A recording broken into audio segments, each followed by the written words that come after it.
ألا بذكر الله تطمئن القلوب. أعوذ بالله من الشيطان الرجيم. بسم الله الرحمن الرحيم. الرحمن علم القرآن خلق الإنسان علمه البيان. الشمس والقمر بحسبان والنجم والشجر يسجدان والسماء رفعها ووضع الميزان ألا تطغوا في الميزان وأقيموا الوزن بالقسط ولا تخسروا الميزان والأرض وضعها للأنام فيها فاكهة والنخل ذات الأكمام والحب ذو العصف والريحان فبأي آلاء ربكما تكذبان. خلق الإنسان من صلصال كالفخار وخلق الجان من مارج من نار فبأي آلاء ربكما تكذبان. رب المشرقين ورب المغربين فبأي آلاء ربكما تكذبان. مرج البحرين يلتقيان بينهما برزخ لا يبغيان فبأي آلاء ربكما تكذبان. يخرج منهما اللؤلؤ والمرجان فبأي آلاء ربكما تكذبان. وله الجوار المنشآت في البحر كالأعلام فبأي آلاء ربكما تكذبان. صدق الله العظيم.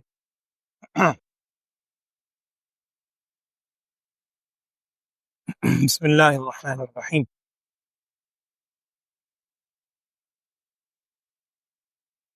سورہ رحمان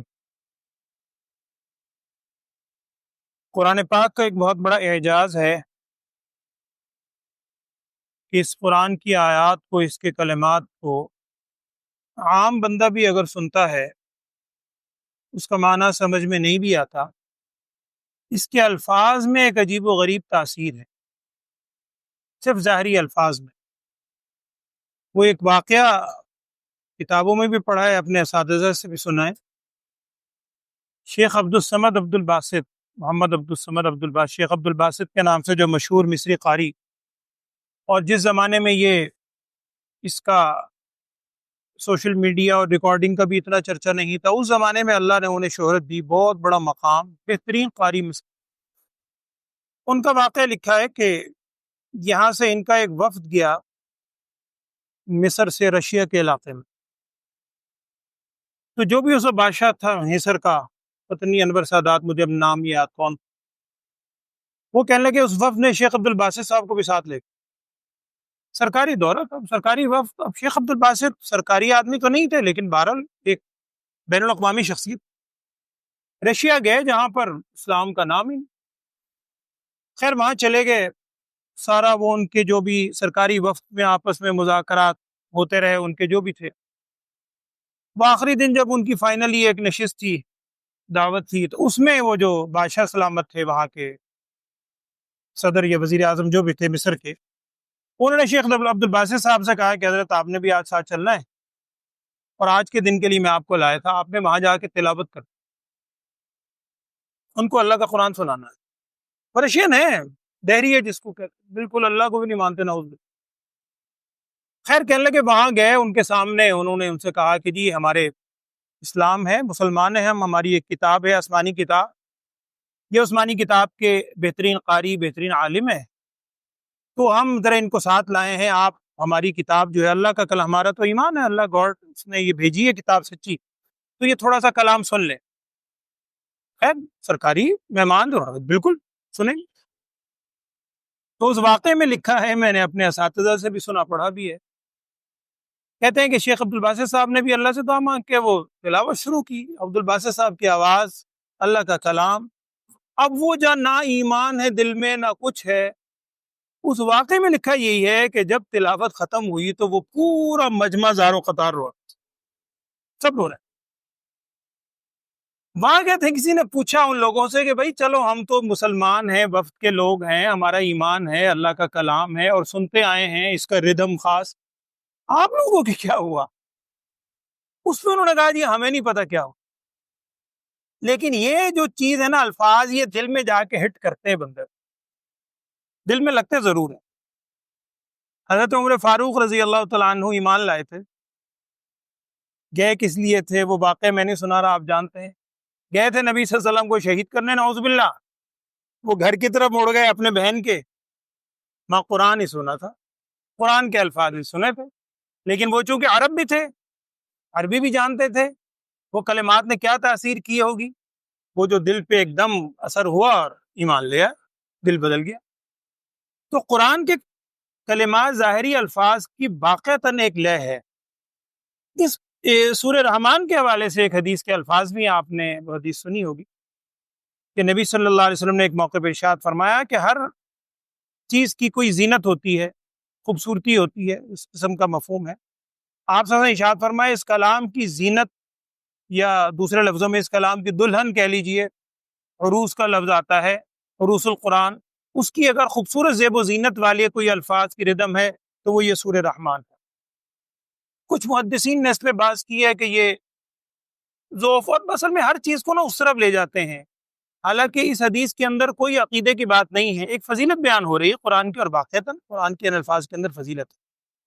تو آج جو آپ نے آیات سنی ہے سورہ رحمان کی ابتدائی آیات، اس میں ایک چیز ذہن میں رکھیں، میں نے شاید پہلے بھی آپ سے عرض کیا تھا کہ نبی صلی اللہ علیہ وسلم کو معجزات دونوں طرح کے دیے گئے. ایک معجزات ہوتے ہیں حسی، جس کا ظاہری احساسات آنکھ سے، کان سے، دیکھنے سے تعلق ہوتا ہے. ایک معجزات ہوتے ہیں حسی نہیں ہوتے، وہ معجزات روحانی ہوتے ہیں. حسی معجزات دیگر انبیاء علیہ الصلوۃ والسلام کو زیادہ تر وہ معجزات دیے گئے جو دیکھنے سے، سننے سے تعلق رکھتے تھے. صرف موسیٰ علیہ السلام کو عصا کا معجزہ دیا گیا، عیسیٰ علیہ السلام وہ ہاتھ پھیرتے تھے، توڑ کے مریض کو ٹھیک ہو جاتا تھا، اور انبیاء علیہ الصلوۃ والسلام کے معجزات ہیں. نبی صلی اللہ علیہ وسلم کو وہ معجزات بھی دیے گئے، لیکن آپ صلی اللہ علیہ وسلم کو ایک روحانی معجزہ، جو سب سے بڑا معجزہ جو قیامت تک قائم رہے گا، وہ یہ قرآن. پچھلی سورت کے آغاز میں تھا اقتربت الساعۃ وانشق القمر، وہ ایک معجزہ تھا ظاہری، چاند دو ٹکڑے ہو گیا. اس سورت کے آغاز میں ہے وہ معجزہ ہے، یہ باطنی بھی ظاہری بھی ہے اور باطنی معجزہ ہے کہ یہ قیامت تک قائم رہے گا. الرحمن علم القرآن، مفہوم کیا ہے کہ رحمان کی ذات نے علم القرآن، قرآن سکھلایا. رحمان اللہ تعالیٰ کی ذات نے قرآن سکھلایا. اور یہاں ایک سوال کے طور پہ بات مفسرین نے نقل کی ہے کہ عربی میں علم یعلم، یہ جو ورب آتا ہے فعل، اس کے دو مفعول ہوتے ہیں آگے، اس جگہ ایک ہی مفعول ہے. یعنی رحمان نے سکھلایا، کیا سکھلایا؟ قرآن. اس کا ذکر تو ہے لیکن کس کو سکھلایا، اس کا یہاں بظاہر ذکر نہیں ہے. قرآن نے اتنا کہا الرحمن علم القرآن، رحمان نے قرآن سکھلایا. کسے سکھایا؟ اس کے دونوں مفہوم ہیں. ایک مفہوم تو ظاہری ہے کہ اول مخاطب نبی صلی اللہ علیہ وسلم کی ذات مقدسہ ہے، تو آپ صلی اللہ علیہ وسلم کو سکھلایا. پھر آپ صلی اللہ علیہ وسلم کے واسطے سے آگے صحابہ کو، امت کو، تابعین کو اور پورے انسانیت کو سکھلایا. لیکن ایک مفہوم عمومی بھی ہے کہ یہ رحمان نے براہ راست سب کو سکھلایا، یہ عمومی بھی ہے. تو اس لیے اس مفعول کو ذکر نہیں کیا گیا، عموم رکھا گیا. دونوں مفہوم ہے کہ رحمان نے قرآن سکھلایا، یہ اس کی بہت بڑی ہے کہ نام. اور یہاں دیکھیے کہ سکھلانے کا ذکر پہلے ہے، تعلیم کا، اور انسان کی تخلیق کا ذکر بعد میں ہے. خلق الانسان، اللہ نے انسان کو پیدا کیا، علمہ البیان، اور اس کو بیان، گفتگو کرنا، بات کرنے کا سلیقہ، ڈھنگ، یہ بھی اللہ نے سکھلایا. دیگر جانور ہیں، دیگر مخلوقات ہیں، وہ اس طرح مافِ ضمیر کا اظہار نہیں کر سکتے جو اللہ نے انسان کو دیا ملکہ. لیکن اللہ معاف فرمائے، یہی انسان کا جو ملکہ ہے زبان، اس سے انسان غلط استعمال کی وجہ سے پتہ نہیں کیا کر لیتا. اسی لیے زبان کے حوالے سے بہت سی احادیث میں تنبیہ کی گئی ہے، وہ میں وقت نہیں ہے کسی پر عرض کروں گا۔ تو یہ کہا گیا کہ اللہ کی ذات نے قرآن سکھلایا، انسان کو پیدا کیا، علمہ البیان، اور اللہ تعالیٰ نے انسان کو بیان کرنا، گفتگو کرنے کا سلیقہ بھی سکھلایا۔ اب اگر آپ غور کریں نا، انشاءاللہ کل پرسوں میں اس کی تفصیل عرض کروں گا، بعض نے وہ حکمت لکھی ہے، اس میں اللہ تعالیٰ کی مختلف نعمتوں کا ذکر ہے۔ جیسے پچھلے اس میں ایک لفظ ریپیٹ ہو رہا تھا بار بار، فَكَيْفَ كَانَ عَذَابِي وَنُذُرِ، کیسا ہوا میرا عذاب اور میرا ڈرانا، کیسا ہوا میرا عذاب اور میرا ڈرانا۔ وہاں اللہ تعالیٰ کا جو ان پر عذاب تھا اس کا ذکر تھا بار بار بار بار۔ یہاں اللہ تعالیٰ کی مختلف نعمتوں کا ذکر ہے، اور ان نعمتوں کے بعد بار بار ذکر ہے، فَبِأَيِّ آلَاءِ رَبِّكُمَا تُكَذِّبَانِ، تم میری کون کون سی نعمتوں کو جھٹلاؤ گے۔ اور اس صورت میں تقریباً 37 مرتبہ یہ الفاظ آئے ہیں، فَبِأَيِّ آلَاءِ رَبِّكُمَا تُكَذِّبَانِ۔ کل تفصیل میں کل عرض کروں گا اس حوالے سے انشاءاللہ۔ تو یہ نعمتیں، آج جن نعمتوں کا ذکر ہے، کون سی نعمتیں دیکھیں اب، الشمس والقمر بحسبان، چاند اور سورج بحسبان، یہ ایک حساب کے اندر، دائرے کے اندر گھوم رہی ہیں۔ آپ جانتے ہیں چاند اور سورج، اور باقی تو اللہ جانتا ہے کہ اللہ نے صرف ان کا انتخاب کیوں کیا ذکر کا، لیکن بظاہر جو چیز سمجھ آتی ہے، جو اہل علم نے لکھی ہے، وہ یہی ہے کہ انسان کے سارے کاموں کا مدار اس چاند اور سورج پر ہی ہے۔ دن کے آپ ابتدا اور آغاز سورج کے حساب سے کرتے ہیں، مہینوں کی ترتیب، رات کو راستے کا تعین چاند کے ذریعے سے کرتے ہیں۔ اور آپ جانتے ہیں یہ جو نیویگیشن والے ہوتے ہیں، نیوی والے، سب سے زیادہ چاند کی ان کو خبر ہوتی ہے کہ چاند کب طلوع ہوگا، کب غروب ہوگا۔ وہ کئی واقعات لکھے ہیں کتابوں میں، اس لیے کہ انہوں نے سمندر میں سفر کرنا ہے، یہ 14ویں کے چاند کو پورا ذہن میں رکھتے ہیں۔ آپ جانتے ہیں، اس سے زیادہ جانتے ہیں کہ 14ویں کے چاند میں وہ شعاؤں میں اللہ نے ایسی تاثیر رکھی ہے کہ سمندر میں وہ مد و جزر ہوتا ہے، وہ جناب لہریں اٹھتی ہیں جاتی ہیں۔ تو یہ سارا کا سارا نظام شمس و قمر پر ہے۔ تو اللہ نے فرمایا الشمس والقمر بحسبان، سورج اور چاند ایک حساب کے ساتھ چلے جا رہے ہیں، اور ایک دو نہیں، ہزاروں سال ہو، ذرہ برابر اس میں فرق نہیں ہے۔ اب اللہ کی نعمتیں دیکھو اور سنو، والنجم والشجر یسجدان، ظاہری معنی تو نجم کا یہی ہے، ستارے اور درخت، یسجدان، یہ اللہ کے حضور سجدہ کرتے ہیں۔ اور بعض کتابوں میں والنجم، ستاروں کو تو کہتے ہیں، بعض کتابوں میں لکھا ہے ایک مفہوم اس کا، اور یہ بھی معنی عربی میں ہے کہ نجم سے مراد وہ پودے ہوتے ہیں جن کا تنا نہیں ہوتا، یا دوسرے لفظوں میں یہ فصلیں جسے آپ کہتے ہیں، گندم ہے، اس قسم کی مکئی ہے، اس قسم کی جو ہوتی ہیں بالکل چھوٹی چھوٹی فصلیں تیار ہیں، ان کا تنا باقاعدہ لکڑی اس انداز میں نہیں ہوتے، چھوٹی چھوٹی فصلیں ہیں، وہ بھی مراد ہو سکتے ہیں۔ اور اگر وہ مراد لیں تو شجر کے ساتھ زیادہ مناسبت ہے، اللہ جانتا ہے دونوں مفہوم ہے۔ والنجم والشجر یسجدان، وہ پودے بغیر درخت والے یا ستارے اور درخت، یسجدان، یہ اللہ کے حضور سجدہ کر رہے ہیں۔ اب سجدے کی کیا صورت ہے، اللہ ہی بہتر جانتا کیا صورت ہے۔ بعد میں لکھا ہے کہ جب یہ اپنا درخت کا سایہ ہوتا ہے، جب سورج اس طرف ہو سایہ ادھر ہوگا، سایہ پھیلتا رہتا ہے، یہ گویا اس کا سجدہ کرنا ہے۔ باقی اللہ جانتا ہے، اللہ نے جس حکم پر لگایا ہوا ہے اس میں لگے ہوئے۔ اور قرآن میں دوسری جگہ ہے وَإِن مِّن شَيْءٍ، کیا ہے، وَإِن مِّن شَيْءٍ إِلَّا يُسَبِّحُ بِحَمْدِهِ وَلَٰكِن لَّا تَفْقَهُونَ تَسْبِيحَهُمْ، جو بھی چیز ہے وہ اللہ کی تسبیح بیان کرتی ہے، لیکن تم اس کی تسبیح کو سمجھ نہیں سکتے۔ تو یہ اللہ تعالیٰ کے حضور سجدہ ریز ہیں۔ اور سنو، وَالسَّمَاءَ رَفَعَهَا وَوَضَعَ الْمِيزَانَ، آسمانوں کو اللہ نے بلند کیا، وَوَضَعَ الْمِيزَانَ، اور اسی نے ہی میزان رکھی۔ ظاہری معنی تو ترازو ہے کہ میزان اس نے رکھی، ہر چیز کو اسی میزان عدل کے ذریعے، آپ جانتے ہیں ہر چیز کی میزان الگ ہے۔ پہلے یہ چیز سمجھ نہیں آتی تھی، لیکن اب سائنس نے ہر چیز آسان کر دی۔ ہر چیز کو ناپنے کا آلہ الگ ہے، حرارت، ٹمپریچر آپ ناپتے ہیں، اس کے لیے وہ تھرمامیٹر الگ ہے۔ اب تو اسٹپ آ گئی، اسی سے آپ ناپ اوپر رکھ دیتے ہیں تو آپ کو بتا دیتا ہے کیا ٹمپریچر، اس کو ناپنے کی اور چیز ہے۔ آپ نے سردی ناپنا ہے، اس کا آلہ اور ہے، ہوا کو ناپنے کا آلہ اور ہے، چیزوں کو وزن کرنے کا آلہ اور ہے۔ یہ تمام چیزیں اللہ نے رکھی ہیں، کیوں؟ اللہ تطغوا فی المیزان، کہ تم اس میزان میں سرکشی نہ کرو۔ اور امام رازی رحمۃ اللہ علیہ ان کی مشہور تفسیر ہے مفاتیح الغیب، تفسیر کبیر کے نام سے، بہت زبردست تفسیر۔ امام رازی رحمۃ اللہ علیہ نے اس میں لکھا ہے کہ یہاں میزان سے مراد ہے عقل، یہ مفہوم بھی ممکن ہے، میزان سے مراد ہے عقل، کہ اللہ جل شانہ نے عقل دی انسان کو، کیوں؟ اللہ تطغوا فی المیزان، کہ تم اس عقل کے ذریعے سرکشی نہ کرو، عقل سے کام لو، غلط سلط اللہ نے تمہیں صحیح برے کی سینس دی ہے، عقل و شعور سے کام لو اور اچھے برے کی تمیز رکھو، ایک دوسرے کے حقوق و فرائض کا خیال رکھو، یہ مفہوم بھی ہو سکتا ہے، عموم ہے۔ وَأَقِيمُوا الْوَزْنَ بِالْقِسْطِ وَلَا تُخْسِرُوا الْمِيزَانَ، اور تم قائم کرو وزن کو انصاف کے ساتھ، اور میزان میں، تولنے میں یا فیصلہ کرنے میں، عقل میں، تخسرو، تم خسارہ اور غلطی نہ کرو، آسان زبان میں ڈنڈی نہ مارو، جو ہم عیدی زبان میں کہتے ہیں۔ اور اللہ کی نعمتیں کیا ہیں؟ بَالْأَرْضَ بَزَعَهَا لِلْأَنَامِ، اللہ تعالیٰ نے زمین کو بچھایا للانام، مخلوق کے لیے، لوگوں کے لیے۔ فیہا، اس زمین میں کیا ہے؟ فاکہۃ والنخل ذات الاکمام، اس زمین میں پھل بھی ہیں، والنخل، اور کھجور بھی ہیں، ذات الاکمام، جن پر غلاف چڑھا ہوا ہے۔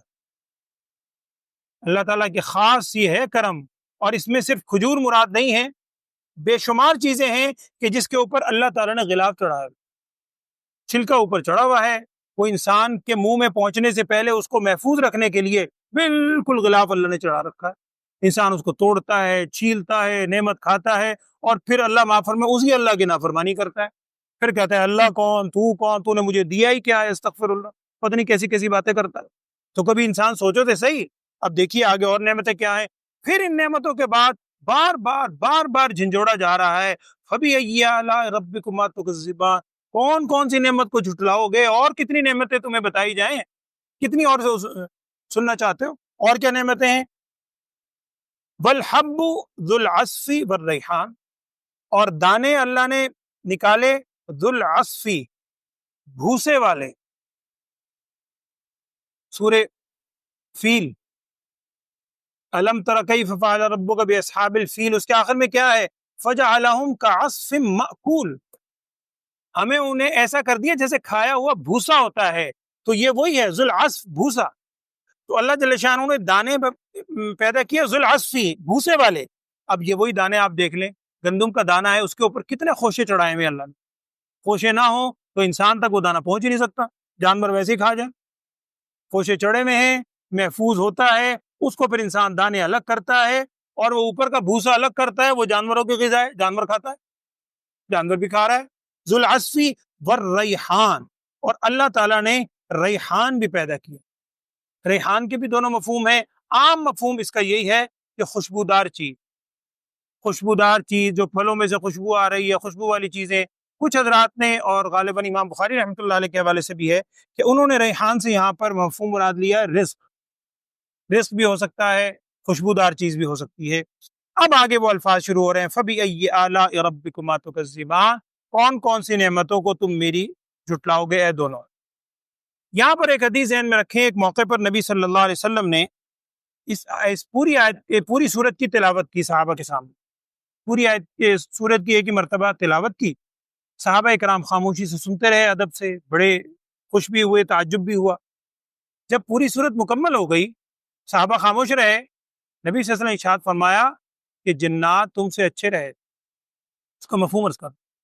پھر آپ نے ارشاد فرمایا میں نے جنات کو جب یہ سورت سنائی، وہ جب بھی آیت سنتے تھے نا، فَبِأَيِّ آلَاءِ رَبِّكُمَا تُكَذِّبَانِ، کیونکہ مخاطب دونوں ہیں، اے انسان اور جنات تم کون سی اللہ کی نعمتوں کو جھٹلاؤ گے، وہ جب بھی فَبِأَيِّ آلَاء سنتے، اس کے بعد یہ الفاظ کہا کرتے تھے، جس کا مفہوم یہ ہے کہ اے ہمارے رب، ہم تیری نعمتوں کو نہیں جھٹلاتے، ساری حمد و ثنا تیرے ہی لیے۔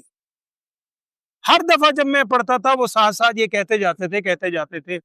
اور اس حدیث کو سامنے رکھ کے بعض مفسرین نے یہ مفہوم بھی لکھا ہے کہ یہ سورت مکی ہے، جیسے تو مدنی ہے، آپ کے یہاں لکھا ہوا ہے، مشہور یہی ہے، وہ کہتے ہیں یہ سورت مکی ہے۔ وجہ کیا ہے؟ جو حدیث ابھی میں نے آپ سے عرض کی کہ نبی صلی اللہ علیہ وسلم نے جنات کے سامنے جو تبلیغ کی تھی وہ تو مکی دور کے اندر تھی، تو مکی دور تھا وہ، آپ سے ارشاد فرمائے میں نے جب جنات کے سامنے اس کی تلاوت کی، لیکن یہ بھی ممکن ہے کہ مدنی زندگی میں بھی تلاوت کی، واللہ اعلم، دونوں مفہوم ہے. اکثر حضرات کا کہنا یہ کہ مدنی صورت ہے. علماء نے لکھا ہے اگر ہمیں بھی یاد رہے نماز کے اندر تو نہیں، نماز کے علاوہ اگر آپ اس کی تلاوت کر رہے ہو تو جب بھی فبی اعلیٰ ربکما تکذبان کہیں تو دل دل میں یا آہستہ یہ الفاظ کہہ لیا کریں کہ اللہ تعالیٰ ہم تیری نعمتوں کو نہیں جھٹلاتے، ساری حمد و ثنا تیرے ہی لیے ہے. چونکہ نبی صلی اللہ علیہ وسلم نے ارشاد فرمایا تھا کہ جنات نے یہ الفاظ کہے اور ان کی تعریف فرمائی تھی آپ صلی اللہ علیہ وسلم نے کہ وہ بہتر جنات. اس کا مطلب یہ نہیں ہر اعتبار سے اس معاملے میں ان کی تعریف فرمائی.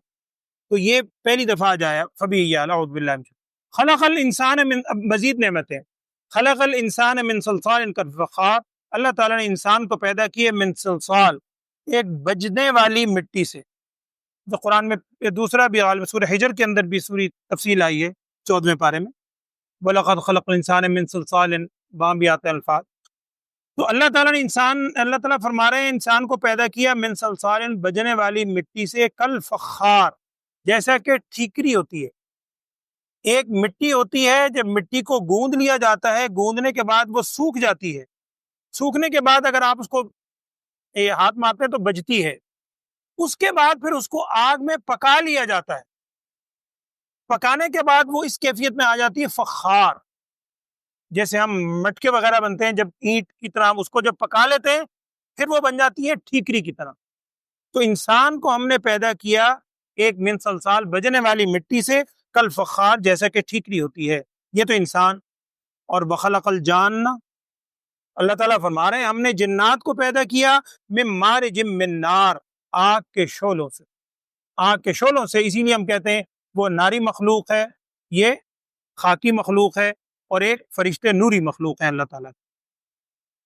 فَبِأَيِّ آلَاءِ رَبِّكُمَا تُكَذِّبَانِ، کون کون سی نعمتوں کو تم میری جھٹلاؤ گے جن و انسان.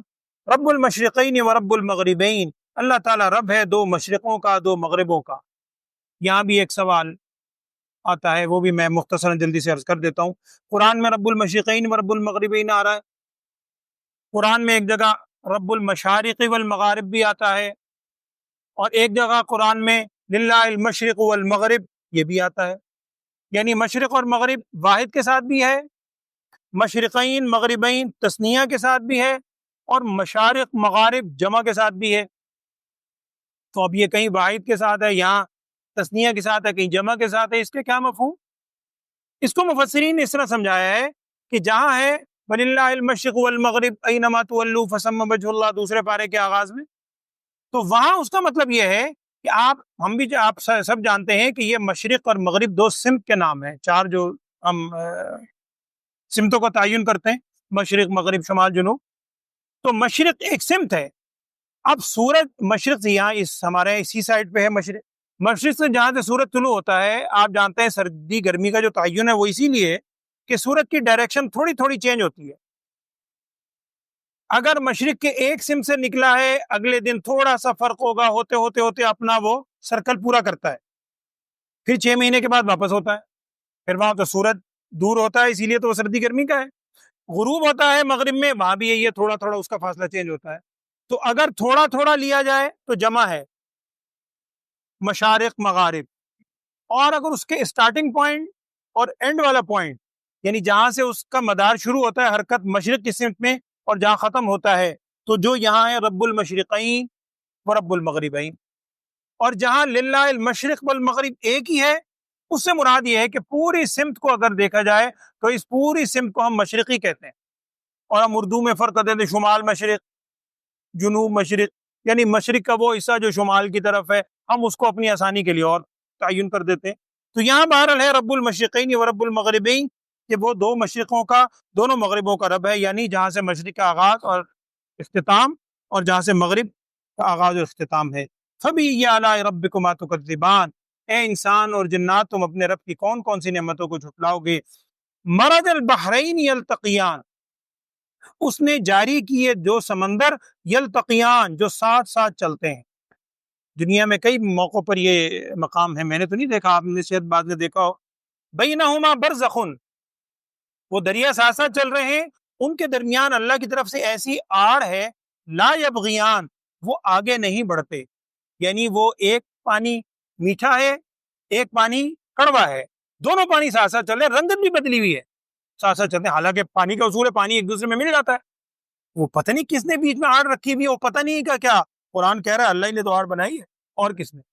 مرج البحرین یلتقیان بینہما برزخ، ان کے درمیان ایک آڑ ہے، لا یبغیان، وہ آپس میں ملتے نہیں، ایک دوسرے پر سرکشی نہیں کرتے۔ فبأی آلاء ربکما تکذبان، تم اپنے رب کی کون کون سی نعمتوں کو جھٹلاؤ۔ یخرج منہما، پھر وہ جو دو دریا ہیں میٹھا اور کھارا، ان میں سے یخرج منہما، اللہ نے ان میں سے نکالا اللؤلؤ والمرجان، یہ تھوڑا سا سمجھ لیں، لؤلؤ اور مرجان یہ دونوں موتیوں کو ہی کہا جاتا ہے، لیکن اس میں بعض حضرات نے فرق لکھا ہے سمجھانے کے لیے۔ کچھ حضرات تو کہتے ہیں کہ لؤلؤ سے مراد ہے چھوٹا موتی، اور مرجان کہتے ہیں بڑے موتی کو، اور کچھ مفسرین نے ایک عجیب بات یہاں نقل کی ہے، وہ کہتے ہیں کہ لؤلؤ تو موتی ہے، سچا موتی، اور آپ جانتے ہیں سیپ کے منہ میں اگر وہ پانی کا یا قطرہ بارش کا جائے، وہ ساری تفصیل ہے، تو وہ سچا موتی تو لؤلؤ کہلاتا ہے، لیکن مرجان وہ کہتے ہیں کہ مرجان چونکہ لؤلؤ موتی جمادات کی صنف میں سے ہے، پتھر کی صنف میں سے ہے، موتی پتھر ہے، قیمتی پتھر ہے، سارے جواہرات ہیرے سونا یہ سب اللہ تعالیٰ کی ہے، تو موتی جمادات میں ہے، اور مرجان جمادات اور نباتات کے درمیانی کیفیت کا نام، جیسے نباتات پودے بڑھتے ہیں نا، حالانکہ پتھر بڑھتا نہیں ہے، پتھر کے اندر اللہ نے وہ گروتھ نہیں رکھی بڑھنے کی، وہ وہیں اپنی جگہ، نباتات بڑھتے ہیں، وہ یہ کہتے ہیں کہ مرجان ایک ایسا پتھر ہے کہ جو نباتات کی صنف بھی رکھتا ہے، بڑھتا ہے، اور اس کی شاخیں ہوتی ہیں، جیسے درخت کی شاخیں ہوتی ہیں نا پھیلی ہوئی، اس طرح اس کی شاخیں بھی ہوتی ہیں، اور سرخ رنگ کا ہوتا ہے، واللہ عالم، باقی اللہ جانتا ہے۔ قرآن نے یہ کہا یخرج منہما اللؤلؤ والمرجان، موتی، مرجان بھی موتی کو کہتے ہیں، مونگے بعض اوقات نے اردو میں اس کو کہہ دیتے ہیں، بال چھوٹا موتی، بڑے موتی، یہ اللہ تعالیٰ نے ان سے نکالے ہیں۔ اور یہاں بھی ایک سوال کتابوں میں نقل کیے ہیں مفسرین نے کہ جناب یہ جو موتی نکلتے ہیں سچے موتی، یہ عام طور پر جو نمکین پانی ہے کھارا اس سے نکلتے ہیں، میٹھے پانی والے جو دریا اس سے تو نہیں نکلتے، اور قرآن نے دونوں کے بارے میں کہا ہے۔ تو بھائی ہم نے تو ابھی ایک سطح دیکھی ہے، ہمیں کیا معلوم اس کے نیچے کیا کیا موجود ہیں۔ اور دوسرا بعد نے لکھا ہے کہ چونکہ میٹھی پانی کے دریا بڑا تیز ہوتا ہے بہاؤ، موتی وہیں ہوتے ہیں، لیکن موتی وہاں سے ہو کر دوسرے سمت میں پہنچتے ہیں، جب اس میں کھارے پانی میں، وہاں سے جا کر پھر انسان ان کو نکال لیتا ہے۔ تو بہرحال دونوں میں اللہ نے لؤلؤ اور مرجان پیدا فرمائے، نکلتے ہیں۔ فبأي آلاء ربكما تكذبان، تم اپنے رب کی کون کون سی نعمتوں کو جھٹلاؤ گے۔ اور آخری آیت آج کی، وَلَهُ الْجَوَارِ الْمُنشَآتُ فِي الْبَحْرِ كَالْأَعْلَامِ، اور اللہ ہی کے لیے ہیں جوار جاریہ، کشتیاں، اللہ ہی کے لیے ہیں کشتیاں، المنشآت فی البحر، جو کہ سمندر میں چلتی ہیں، کالاعلام، جیسا کہ پہاڑ ہوتے ہیں۔ بڑے بڑے جہاز اگر آ رہے ہیں اور دور سے دیکھنے سے بعض اوقات انسان کو یہ محسوس ہوتا ہے پتہ نہیں کیا چیز ہے، چٹان ہے کوئی، قریب آتا ہے تو معلوم ہوتا ہے تو پہاڑ ہے، بادبانی کشتی ہے، جیسے کہ آج کل بھی بڑے بڑے جہاز کشتیاں بنی ہوئی۔ تو یہ ساری کی ساری نعمتیں کس کی ہیں؟ اللہ تعالیٰ نے تمہیں عطا کی ہیں انسان کو، اور انسان سے صرف ایک چیز کا مطالبہ ہے کہ چند باتیں ہیں، ہر چیز بھی نہیں، چند حدود و قیودات ہیں، بس ان چیزوں کو فالو کر لو، ساری نعمتوں سے فائدہ اٹھاؤ، بس تھوڑا حلال و حرام کا خیال رکھ لو، اور وہ بھی لمبا چوڑا نہیں، کوشش کرو، غلطی ہو جائے توبہ کر لو، اللہ تعالیٰ معاف کرنے والا ہے۔ اللہ تعالیٰ عمل کرنے کی توفیق دے، آمین۔ اعوذ باللہ من الشیطان الرجیم، بسم اللہ الرحمن الرحیم۔ الرحمن علم القرآن، رحمان نے قرآن سکھلایا، خلق الانسان، اس نے انسان کو پیدا کیا، علمہ البیان، اس نے انسان کو بیان کرنا سکھلایا، الشمس والقمر بحسبان، سورج اور چاند بحسبان، ایک حساب کے ساتھ چل رہے ہیں، والنجم والشجر یسجدان، اور ستارے اور درخت یسجدان اس کے حکم سے ہی سجدہ کرتے ہیں، والسماء رفعها، اور اللہ تعالیٰ نے آسمانوں کو بلند کیا، ووضع المیزان، اور اسی نے میزان کو رکھا، ترازو بھی معنی ہو سکتا ہے، عقل بھی، میں نے دونوں باتیں رکھی، اللہ تطغوا فی المیزان، کہ تم سرکشی نہ کرو اس میزان میں، وزن کرنے میں، ترازو میں، واقیموا الوزن بالقسط ولا تخسروا المیزان، اور تم قائم کرو وزن کو انصاف کے ساتھ، اور تولنے میں تم خسارہ نہ پاؤ، کمی نہ کرو، والارض وضعها للانام، اور اس نے زمین کو رکھا یعنی بچھایا للانام مخلوق کے لیے،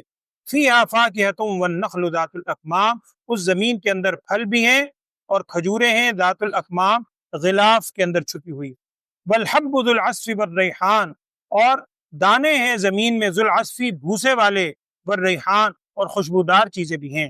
فبأي آلاء ربكما تكذبان، اے انسان اور جنات تم اللہ کی کون کون سی نعمتوں کو جھٹلاؤ گے۔ خلق الانسان من صلصال کالفخار، اس نے انسان کو پیدا کیا من صلصال، ایک بجنے والی مٹی سے، کالفخار جیسا کہ ٹھیکری ہوتی ہے، وخلق الجان من مارج من نار، اور اس نے جنات کو پیدا کیا آگ کے لپکتے ہوئے شعلے سے۔ فبأي آلاء ربكما تكذبان، تم اللہ تعالیٰ کی کون کون سی نعمتوں کو جھٹلاؤ گے۔ رب المشرقین ورب المغربین، وہ مشرقوں کا اور مغربوں کا بھی رب ہے۔ فبأي آلاء ربكما تكذبان، انسان اور جنات تم اللہ کی کون کون سی نعمتوں کو جھٹلاؤ گے۔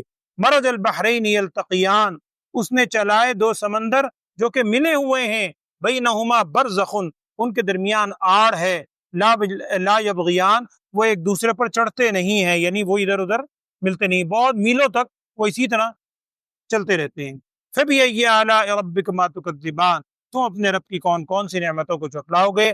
یخرج منہما اللؤلؤ والمرجان، وہ جو دو دریا ہیں ان میں سے اللہ نے نکالے لؤلؤ بھی مرجان بھی، ہر طرح کے موتی اللہ نے اس سے نکالے۔ فبأي آلاء ربكما تكذبان، تم اپنے رب کی کون کون سی نعمتوں کو جھٹلاؤ گے۔ وَلَهُ الْجَوَارِ الْمُنشَآتُ فِي الْبَحْرِ كَالْأَعْلَامِ، اور اسی کے لیے کشتیاں چلتی ہیں سمندر میں کالأعلام جیسا کہ پہاڑ ہوتے ہیں۔ فبأي آلاء ربكما تكذبان، تم اپنے رب کی کون کون سی نعمتوں کو جھٹلاؤ گے۔ اللہ تعالی ہمیں بھی اپنے رب کی نعمتوں کا شکر ادا کرنے کی توفیق عطا فرمائے۔ الحمدللہ جی، اللہ کا شکر ہے، آج عثمان صاحب بھی آئے ہیں آپریشن کے بعد، صحت بھی الحمدللہ، مزید ان کو صحت دے، تمام بیماروں کو اللہ صحت عافیت والی زندگی دے، اور ہمیں صحت پر اور ہر چیز پر شکر ادا کرنے کی توفیق عطا فرمائے۔ الحمدللہ رب العالمین۔ اللہم صلی علی سیدنا و مولانا محمد وعلی آل سیدنا و مولانا محمد وبارک وسلم۔ اللہم ارنا الحق حقا وارزقنا اتباعہ وارنا الباطل باطلا وارزقنا اجتنابہ۔ یا اللہ، ہم کو تو نے جو ہم پر ان گنت نعمتیں کی ہیں، ان نعمتوں کی قدر کرنے کی توفیق عطا فرما، ان نعمتوں کا حق ادا کرنے کی توفیق عطا فرما، ان تمام نعمتوں پر شکر ادا کرنے کی توفیق عطا فرما۔ جو ہم میں بیمار ہیں تو جانتا ہے، تمام بیماروں کو صحت عافیت سلامتی والی زندگی عطا فرما، ہر قسم کی تکالیف بیماریوں سے پریشانیوں سے ہم سب کو اور پوری امت کو محفوظ فرما۔ وصلی اللہ تعالی علی خیر خلقہ سیدنا و مولانا محمد وعلی آلہ واصحابہ اجمعین، آمین برحمتک یا ارحم الراحمین۔